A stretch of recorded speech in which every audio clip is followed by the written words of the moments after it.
my dad's side, she kind of raised me in a way up until I was like 9, 10 years old, because when my parents were working really, really hard, 3 jobs each in America when they first came, they had no money, didn't know the language, they just, you know, had 9 to 5 jobs, but like on rotation, and so I had no one to take care of me except for my grandma.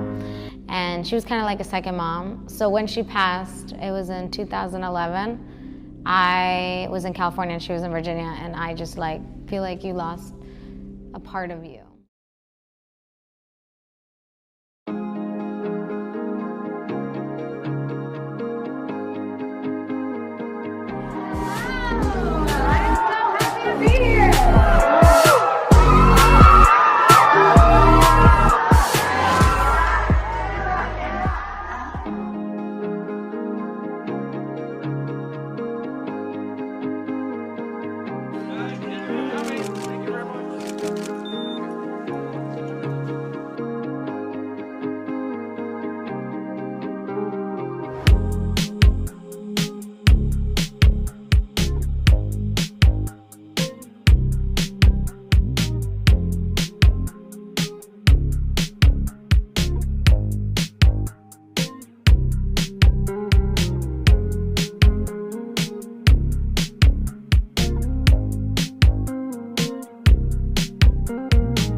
I've been doing this for as long as I can remember. My mom sang around the house, and I would try and mimic her when she would sing opera.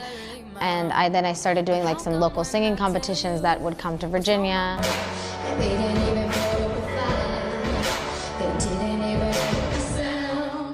kicked out of 7th grade, and then I went to a Christian school. And then my mom took me out of that Christian school because they told me I can only sing with God. I got my angel now. What songs took the longest and the shortest to write on the album? The longest were Sweet But Psycho, Kings and Queens, Who's Laughing Now, and then the shortest were Salt. It was written in a day. Heaven was written in a day, the introductory track. Belladonna was one of the longest. I'm sorry. Belladonna.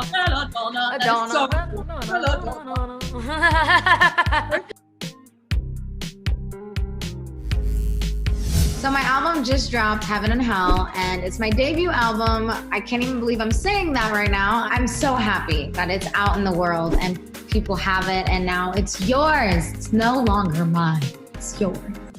I love coats and jackets, especially today because it's so cold. Fashion means to express how you feel, even if it's different every morning you wake up. Just do what you want to do, dress how you feel. I feel different every morning.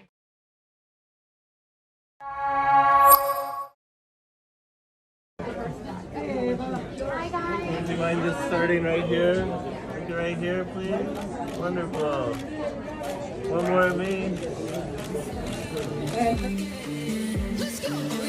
You know, that's the motto. Hey.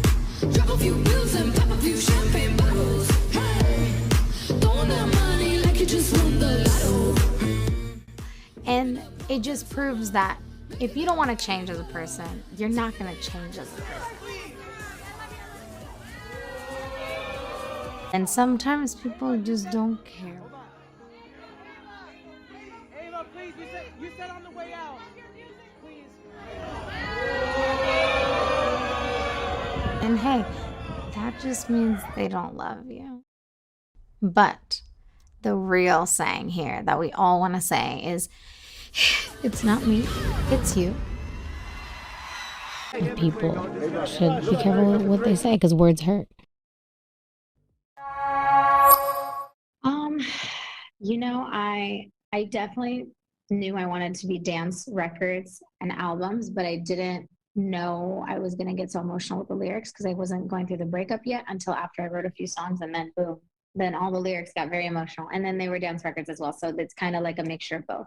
Well, the last time that I saw you, we talked about how you got started, but I didn't know your mama was a singer. Yes, she has a beautiful voice. She can outsing me any day. She has an incredible operatic voice, you know. She never fulfilled it fully, her dream, because she had kids, but, and she was, you know, an immigrant to the States, and she got to work immediately because they didn't have money when they came to the States, and they didn't have jobs. Yeah. And So, you know, she dedicated her life to her kids.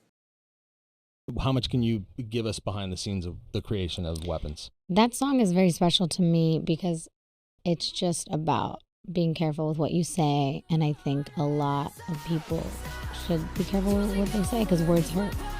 And that's all that Weapons is about. When is your new music coming? So soon. So soon? Oh my God, we're going to turn our secret so excited.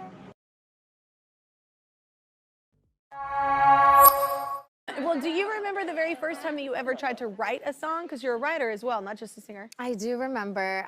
There was a few instances. One, I wrote a song called "Treat Me Like a Lady" at 13. At 13. And what did I know You were about hitting being, puberty. What Yeah. did I know though? So I was way ahead of my female empowerment game back then. Yes. Like I knew what I was gonna write about even way back then with that subconsciously. You Like, noticed something was wrong early on. I didn't like the way women I was like looking at were treated, and I Yeah. wrote a song called "Treat Me Like a Lady." Like who does that at 13? love that. Very strange, but I don't really remember it. I just remember the title and it being very like soulful. It was kind of like an R&B song. Yeah. And I just went in. My first songs were like that too. yeah. I think that was the 90s influence really for me too. Yes. The best. Yes, all the best R&B. Wow. Of course, you know, off the album Diamonds and Dance Floors, one of the most popular ones right now is Ghost.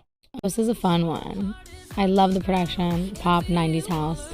Yeah, It's such a good vibe, and the runs. Like I grew up singing pop R&B, so the runs in there are a little R&B, like some of them, and they just make my heart sing.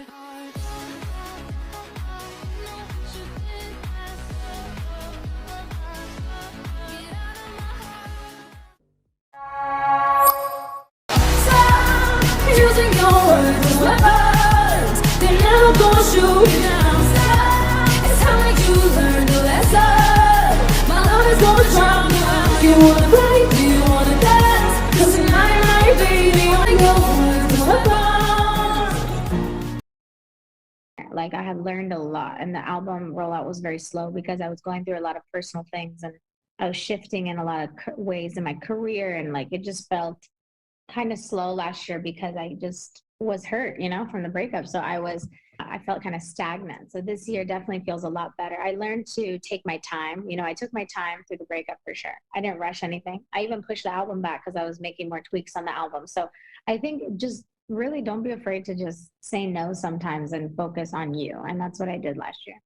I didn't realize how many people are from Albania. I was like, wow, all their relatives. I thought that was an interesting I love thing. it. They're like basically my sisters. Yeah, I it feel was- like they're like my musical sisters.